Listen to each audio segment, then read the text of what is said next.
Madam రేపు June 12కి కూటమి ప్రభుత్వం ఏర్పడి సంవత్సరం అవుతుంది. ఎలా ఉందంటారు ప్రభుత్వం పనితీరు, పథకాలు ఇస్తున్నారు కానీ మీరేం చెప్తారు మీ అభిప్రాయం? కొత్తగా ఇంకా ఏం స్టార్ట్ అవ్వలేదు కదండి. మొత్తం అన్నీ స్టార్ట్ అయితే కనుక అప్పుడు తెలుస్తుంది.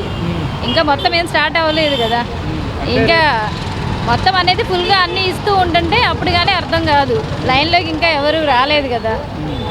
అంటే రేపు జూన్ 12న తల్లికి వందనము, అలాగే చూసుకుంటే ఒంటరి మహిళలకు కొత్త పెన్షన్ వరకు ఇస్తామని చెప్తుంది ప్రభుత్వం. ఎలా అనిపిస్తుంది?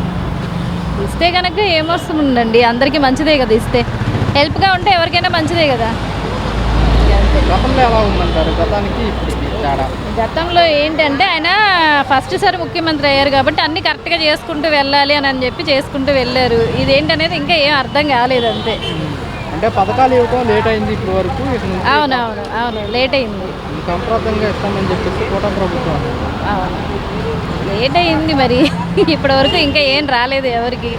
ఒక 1 year అయితే కానీ ఇంకా ఏమో ఇస్తారో ఏదో కూడా తెలియదు. అది ఈరోజు జగన్మోహన్ రెడ్డి పొంది వెళ్తున్నారు కదా, పొలాల రైతులకి అండగా ఉంటాను అని చెప్పేసి మీరేం చెప్తారు? చెప్పేది ఏముందండి, చెప్తున్నారు కదా. అందరికీ హెల్ప్గా ఉంటే కనుక ఎవరు హెల్ప్ చేస్తారో మళ్ళీ వాళ్ళకే కదా ఎవరైనా ఓటేస్తారు. అంటే భారీ వర్షాలు పడ్డాయి, కూటమి ప్రభుత్వం రైతులను ఆదుకోలేదు, మా ప్రభుత్వం అంటే వైసీపీ వెళ్ళి ఆదుకుంటుంది, వాళ్ళకి అండగా నిలబడతామని చెప్పి జగన్మోహన్ రెడ్డి గారు అంటున్నారు. ఎప్పుడైనా సరే ఒకళ్ళు ముఖ్యమంత్రి అయినప్పుడు ఆపోజిషన్ ఎవరు ఏం చేస్తారు అనేది ఎప్పుడైనా సరే టర్నింగ్. ఇప్పుడు వీళ్ళున్నా వాళ్ళున్నా సరే అపోజిషన్ అనేది స్ట్రాంగ్గా ఉంటేనే బాగుంటుందండి. పాయింట్ రైట్ చేయడానికి అంతే.